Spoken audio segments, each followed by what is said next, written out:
You want to hear something absolutely bizarre? A few years back, I was working this dead-end retail job, just barely scraping by.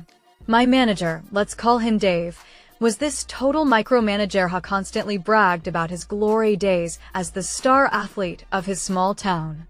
He wouldn't shut up about this one guy from his past, some rival named Chad, who allegedly cheated him out of a championship title back in high school.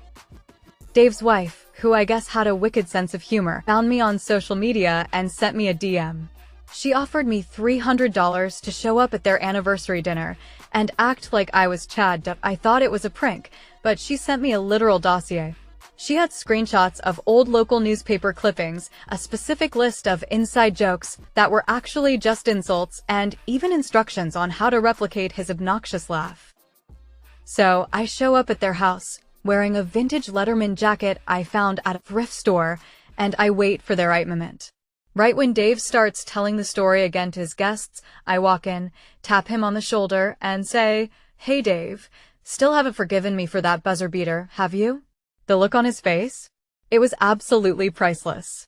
He went from confused to pale to red in the span of 5 seconds.